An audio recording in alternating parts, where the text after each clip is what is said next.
paranormal begitu, bagaimana ditanggapannya?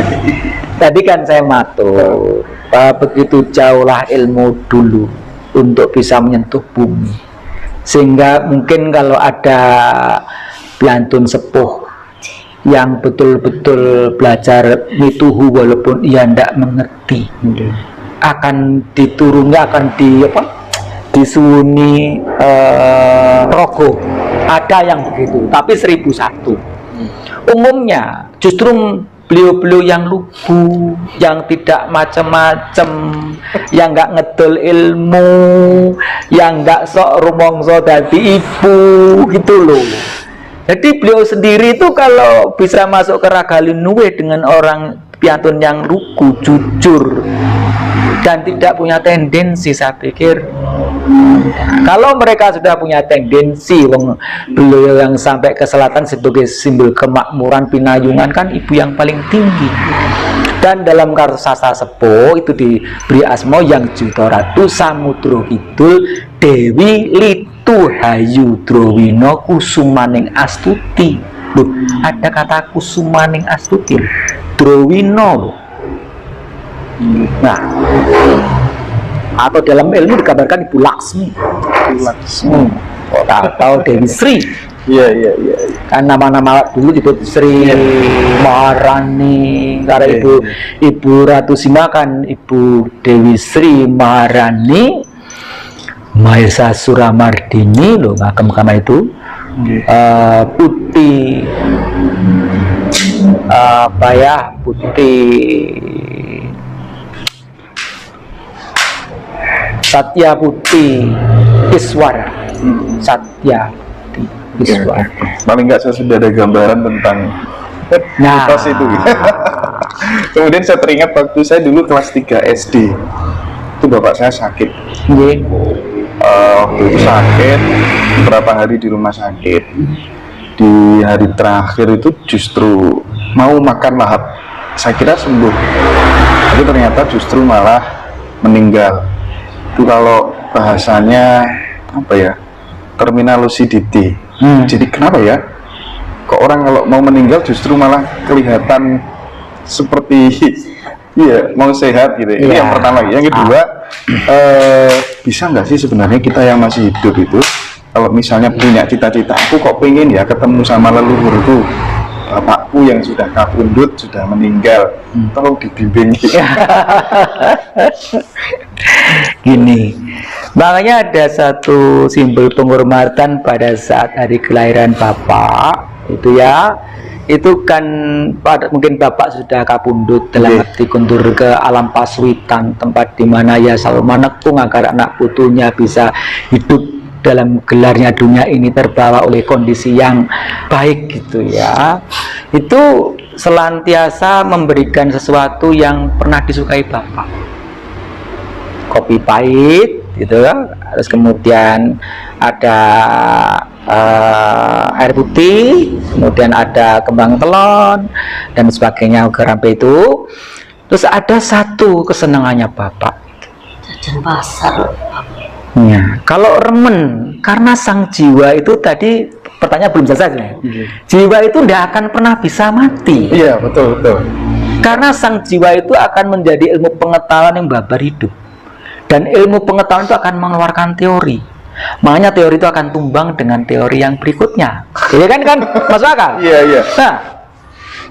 Sehingga jiwa yang tidak akan pernah hidup terbawa oleh tadi melalui datu atau rogo jiwanya bapak yang ada.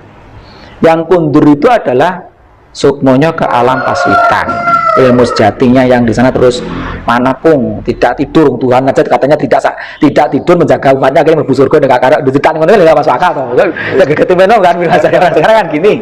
Nah, di alam paswitan lah jiwanya terus berada bagi putra putrinya yang masih mituhu kepada bapaknya gitu, sehingga akan menamakan, akan membangun perasaannya untuk rasa karsone ku kok bapak itu orangnya primpen, disiplin, kok nurun yang anaknya yo, padahal sifatnya mungan.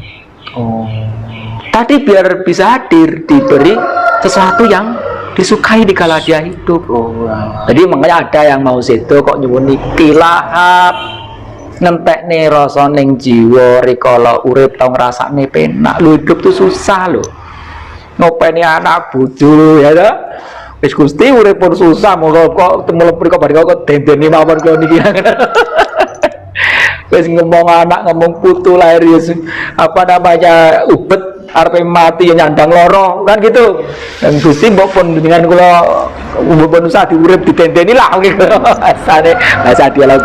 Nah, untuk itu maka seorang bapak atau ibu atau nenek yang berikan kesan minta sesuatu yang terakhir ketika itu berikan agar dia bisa kembali hadir jiwanya di tengah-tengah kita. Tuh. Terus tadi berikutnya apa Mas? Kalau pengen ketemu tadi udah ya. Oh ya. Kalau pengen ketemu ya tadi sesuatu makman yang disukai dihadirkan, disambat. Kekuatan batin kita itu disambat. Bisa ya guys sebenarnya ya. Bisa. Nanti bentuknya bisa mimpi. Oh iya. Karena orang jangan menyepelekan bahwa sebenarnya mimpi itu sesuatu yang diambang bawah sadar itu mati saat jroning urip.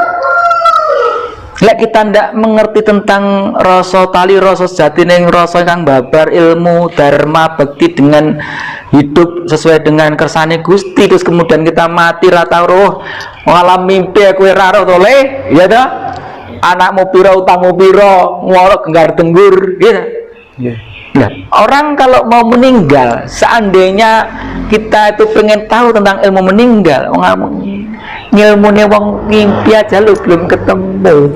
Mimpi mati sak jroning urip. Lah iya toh? Masuk akal. Orang tidur tuh mati sak jroning urip. Rogo berhenti. Nggih. Kesadaran kita berhenti, hidup lo yang gerak, sang hidup. Kalau urip sak jroning pati, bentuknya apa? Ya? Nah, urip sak jroning pati ya pada saat kita hidup itu sebenarnya ndak mateni, mengendalikan diri. Lek mateni babakan wong songo ya wong mati kabeh. Itu kan bahasa filosofis gitu maksudnya. Ini saya punya pertanyaan. Sebenarnya apa sih yang terjadi dulu itu? Saya itu pernah mati. Saya itu pernah mati. Ketika itu saya sudah di pacu jantung. Semuanya sudah nangis. Saya bisa melihat bagian diri saya sendiri. Dan di atas saya, yang saya lihat itu hanya pendar putih sekali, putih sekali. Jadi cahaya yang sangat menyilaukan. Cahaya yang sangat menyilaukan. Dan saya melihat saya di situ. Yang terbersit dalam pikiran saya saat itu bukan harta saya, bukan anak saya, bukan suami saya, bukan apa-apa, cuman dharmaku, dosaku. Nah, itu yang terjadi. Pasti saya pengen ngubus. Sebenarnya apa sih yang terjadi dengan sinar putih itu? Apakah itu pancar atau apakah itu cakra mahkota? Apakah itu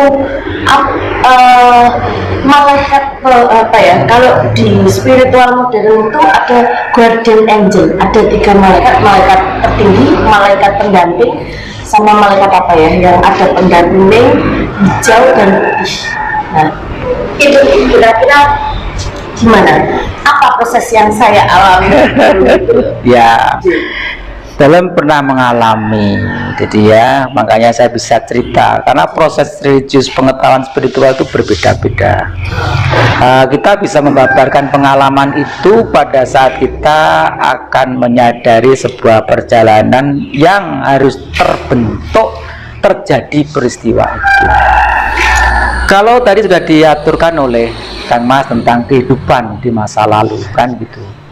Kalau manusia itu hidup sudah ditakdirkan dan di dalam takdir ada tulisannya, tentu kita yakin bahwa kita itu pernah dilahirkan dulu, sehingga lahir membawa takdir, membawa tulisan.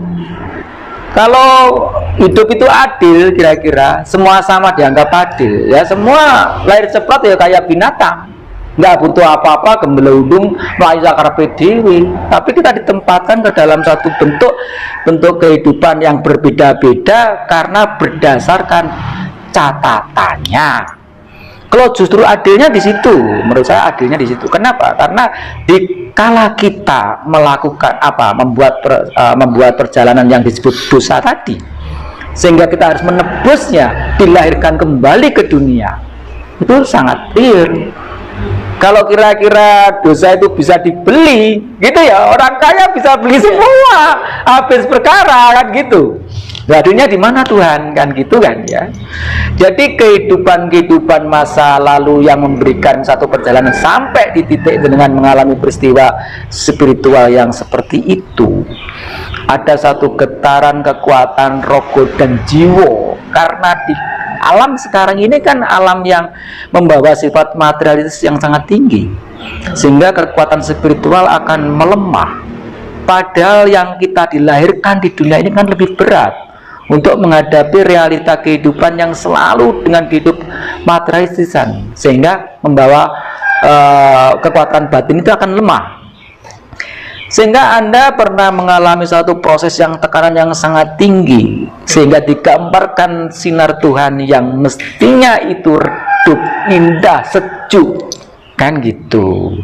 Kalau dalam, saya nggak bisa menyalahkan, nggak bisa menilai, cuma biasanya kalau sinar Tuhan yang dicapai itu yang pernah saya alami itu seperti sejuk di pagi hari yang indah gitu.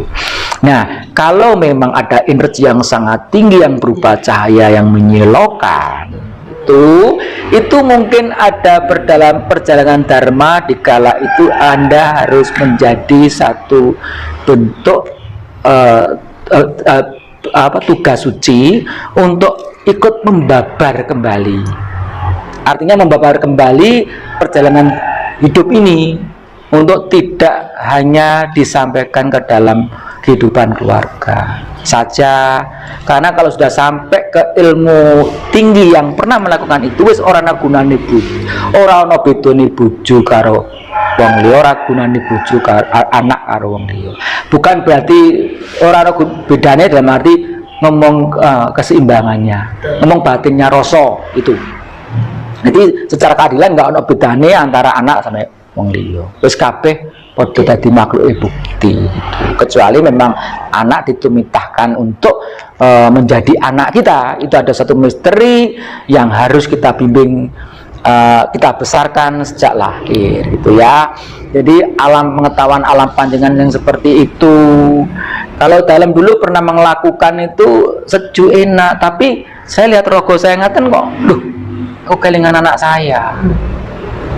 Gusti Darmo kula dereng mantun. Darmo itu ya ilmu, kok saya suka ilmu dari dulu gitu. Akhirnya yang saya udah jeloki kok saya bangkit gitu, gak ada orang waktu itu. Saya prosesnya masuk lagi itu saya tidak sadar. Saya tahu itu saya sudah digeledek dan posisi anak saya sama rewang saya itu saya kayak sayup-sayup, terus dengar suara lagi, akhirnya saya bangun. Ya, secara metodologi, maka tadi saya sampaikan bahwa urip sakjroning pati kan padha karo ngimpi. Metode sekarang pada saat orang mau dibawa ke rumah sakit kemudian diberi obat bius gitu ya, itu pengalamannya hampir sama. Ada yang total katanya sudah nggak terasa gitu. Ini tidak melihat cahaya juga ya? Iya. Saya benar-benar melihat cahaya. Aku mati, saya sampai gitu. Iya. Nah, itu kesadaran. Nah, aku mati loh. Aku kok jadi yang saya takutkan itu bukan aduh ambil dunyoku, anakku, bojoku. Waktu itu memang terjadi sebuah peristiwa ya rata-rata penuh tekanan ya. Tapi yang ada itu justru kesadaran, bukan kok kepemilikan kita di dunia, bukan ya. Tapi ke ego saya ya.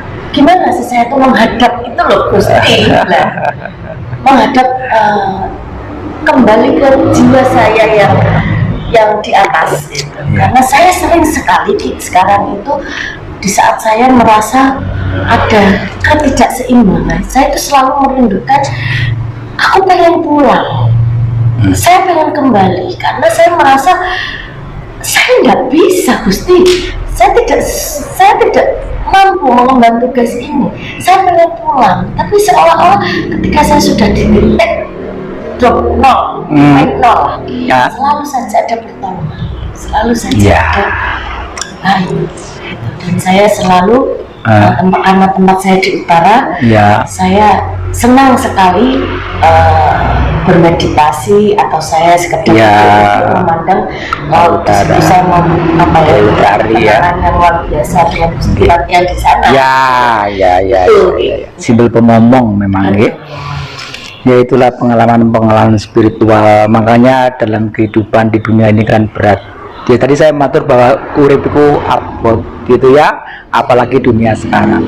Kalau dunia dulu barangkali tidak punya kemauan yang lebih, sehingga dengan pertanian dan perikanan aja mungkin mereka sudah merasa adem, tentrem, ayem gitu kan.